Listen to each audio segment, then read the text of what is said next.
Dia tonga soa atao amin'ny fandaharana izany foresanté aty Canada indray ianao. Mbola ato anatin'ny fotoanan'ny confinement tanteraka moa izany izahay amin'izao fotoana izao ka dia manararaotra foana ny mitafatafa amintsika rehetra ary dia manentana ny fifoazan'ny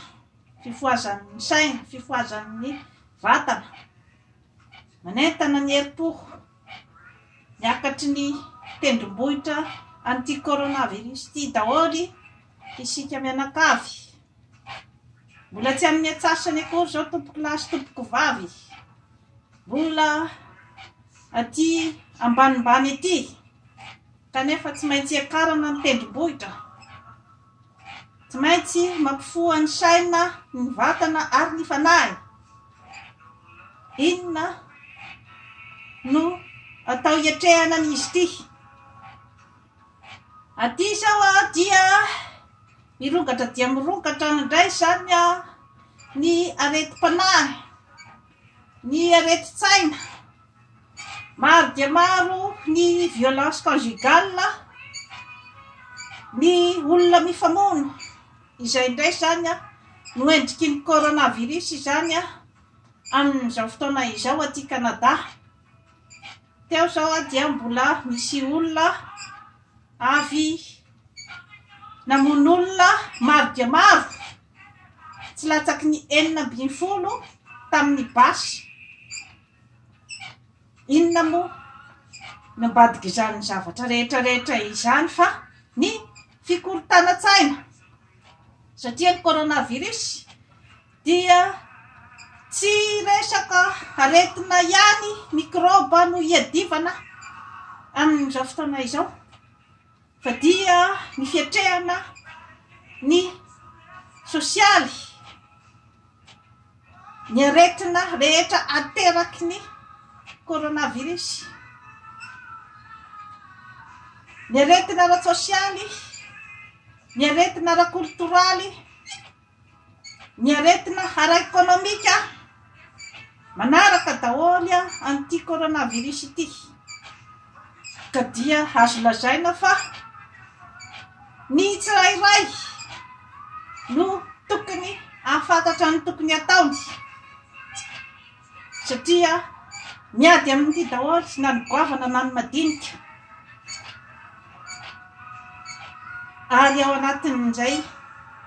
hoe fijerevanao ny mety ahasoan'ny tenanao izay dia ianao aloha no manao ny fikojana rehetrarehetra izay azonao atao, manoloana ny tenanao aloha. Inona no ataonao mba ampatanjatanjaka ny anticorps-nao? Eo ihany koa nefany ny fahafantaranao ny zonao ao amin'ny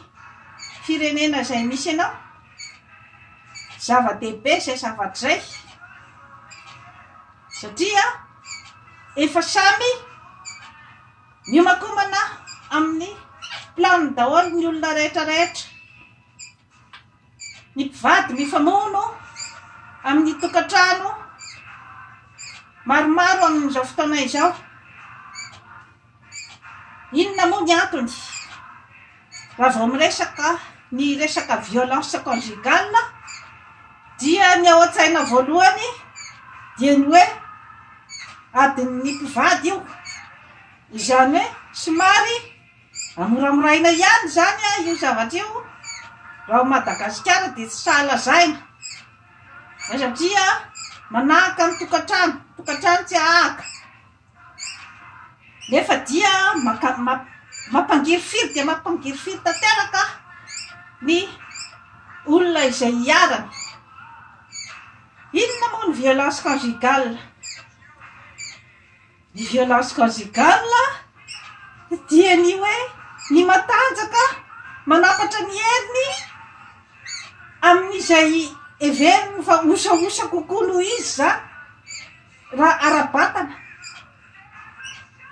na ara-ekonomika koa ary zany rehefa atao ny fanadiadiana ary na ara-panahy satria eo no ipetrahany hoe resaka dépendance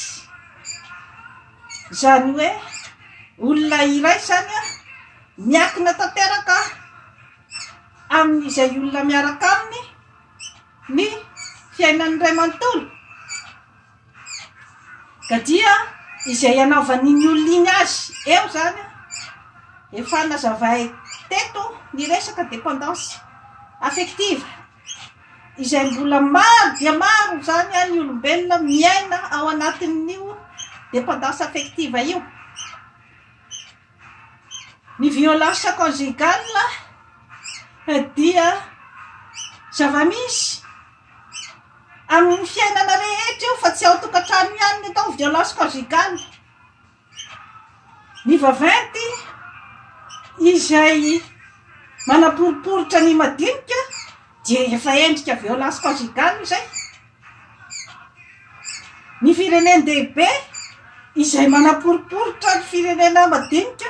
dia efa violence conjugale izay. Ka isa moa zany a no analanao izay victime an'izay toejavaty zay. Isa no analanao amin'izay resaky zay. Ny tenanao ihany. Marina fa mandritra ny confinement zany a dia hoe voatery mihiboka ny mpivady zany a izay tsy afaka mivoaka kanefa dia misy ihany ny méthode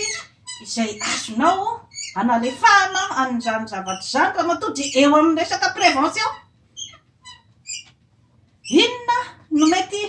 mampirongatra azy ao anatin'ny trano izay voafefin'ny rindrina izany hoe samy mifampitodika ao zany ny mpivady miodikodinao dia tonga ny fahasorenana zany a amin'ny fotoana izay mampiakatrakatra ny fihetsepo mety ho maro ny ao ambadiky ny zay fiakatrakaran'izay. Jereo ihany ny resaka sakafo raha matoa. Sakafo izay maivamaivana no tokony ho karakarainao fa tsy mikarakara ny sakafo izay be siramamy be loatra na betsaka zavatra matavy be loatra satria manahirana io matetika. Manahirana io matetika satria iny no mety mahatonga ny excitation be loatra any amin'ny olombelona indrindrandrindra ny siramamy dia mety mampiakatrakatra ny karazana violence rehetrarehetra amin'ny endriny samihafa. Efa nazavaiko teto ny hoe resaka siramamy, ny excitant rehetrarehetra, ny drogue, ny toka, ny sigara. Fa nazavaiko teto daholo ny hoe inona no asan'izany zavatra rehetrarehetra izany amintsika olombelona. Ka anjaranao raha matoa ny mijery hoe inona sinona zany ny zavatra hoentiko ikalmena ny ato amin'ny tokantranoko amin'izao fotoana izao.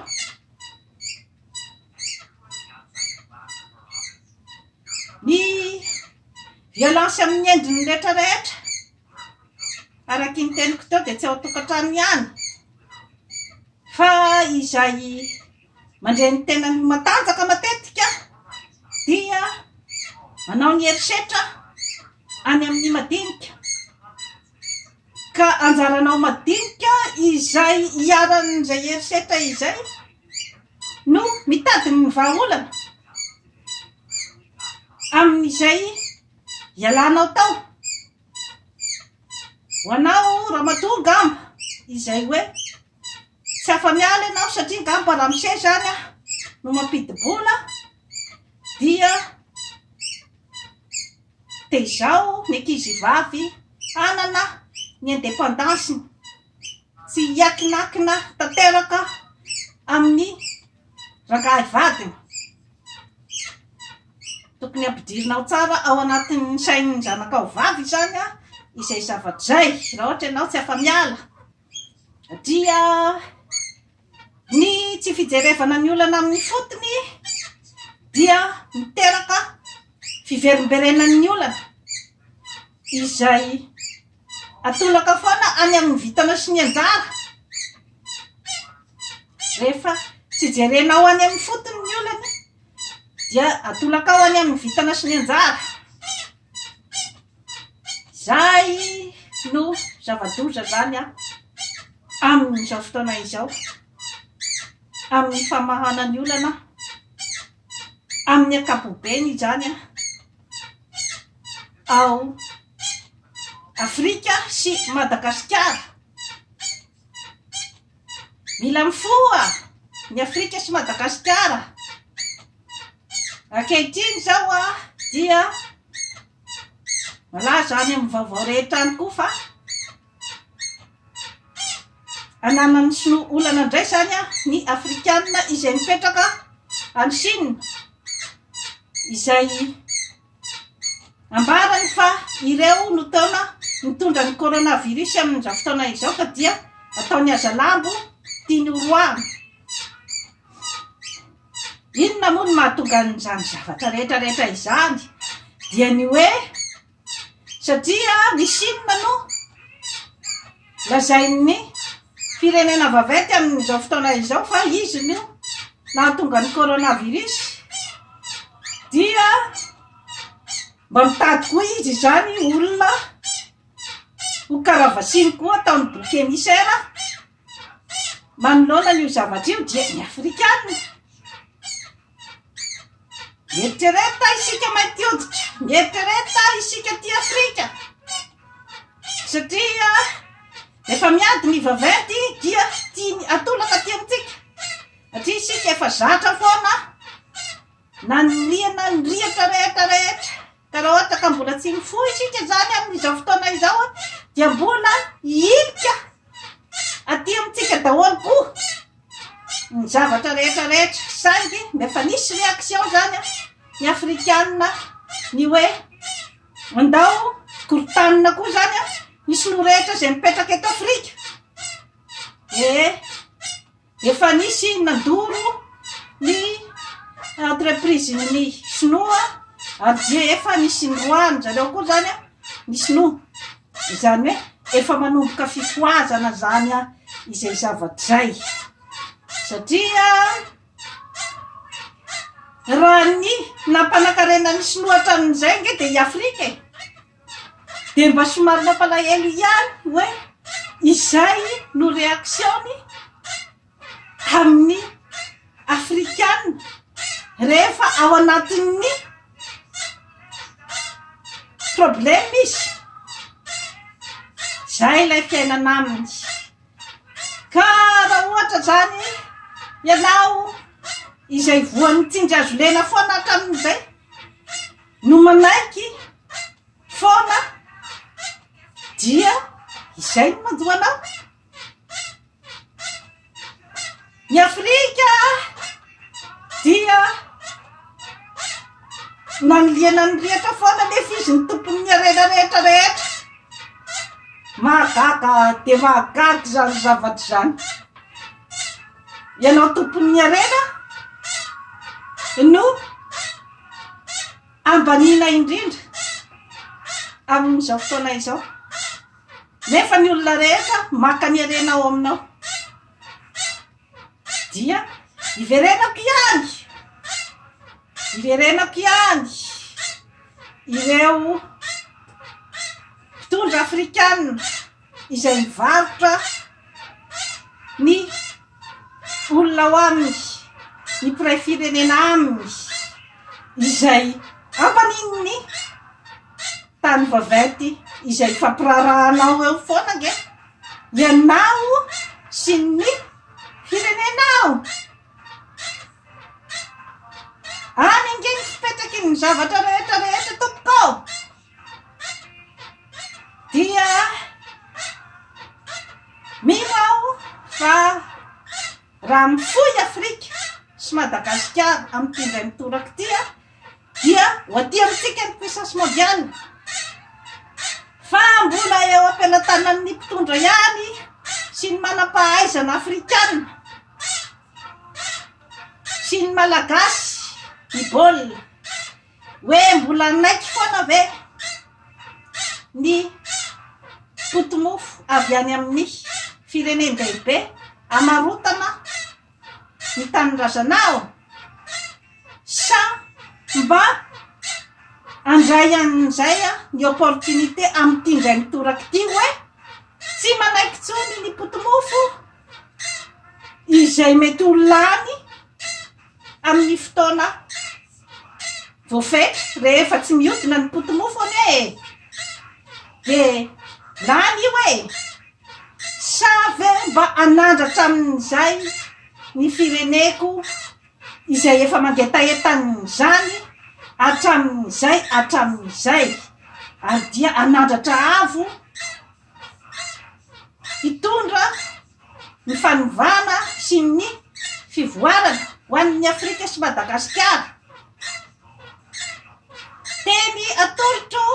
ny mpitondra sy ny vahoaka izany zavatra rehetrarehetra izany fampieriperetana ny mpitondra raha nahazo vola be avy tany amin'ny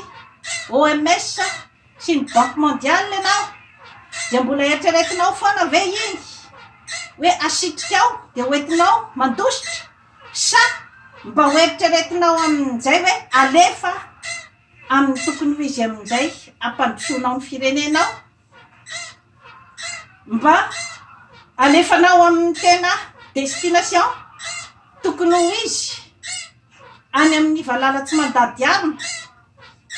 dia ianao no hitondra ny tantara amin'ny fanovana ny Afrika dia anaraka anao daholy ao avy ao badika ny vahoaka hiaro anao sa ve mbola anoy ny fomba fanao ihany ny hoe akepoka izay azo avy any amin'ny firenena vaventy dia ho tohizana foana ny fanaovana tsindry azo lena amin'ny vahoaka ao amin'ny firenena izay tantaninao. Trafikenao me mahery ambava homana apo mieritreritra efa manomboka manao exercice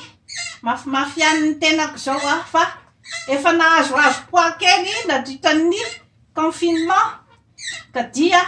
fotoana ny fifoazana zany izao indrindrandrindra ho anao ramatoa dia any amintsika vehivavy ny fampandrosoana an'ity fireneny ty aza miandry pouvoira fa lefaso ny anjara brikinao tsy voatery akory anao ho filoham-pirenena tsy voatery anao ho vadin'ny filoham-pirenena tsy voatery anao ho ministra fa lefaso ny anjara brikinao mba hamoazana ny firenena malagasy mba tsy ampandohalika itsony any Madagasikara izay feno arena kanefa dia feno vahoaka fadiranovana tsy manakoanina dia masotofoana miaino ny fandaharana eto amin'izany forêt santé aty Canada fandaharana atolotro ho atsika malagasy maimaim-pona torohevitra maimaim-pona tsy misy takalony zany forêt santé zany dia tsy mitady pouvoir tompoko tsy mitady ho président de la république tompoko izy dia miakina amin'ny talentany dia ny fitsabona sy ny fandrarana izay no talenta nomen'Andriamanitra ka aza matahotra zany forêt zany na defa misy ara ny manontany hoe ianao ve tsy mba tokony hirotsaka président de la république tsy tompoko tsia ary tsia mandrakizay saingy zany forêt zany dia tsy mitsahatra ny manoro hevitra mba ampiarina any Madagasikara. Hello matompoko.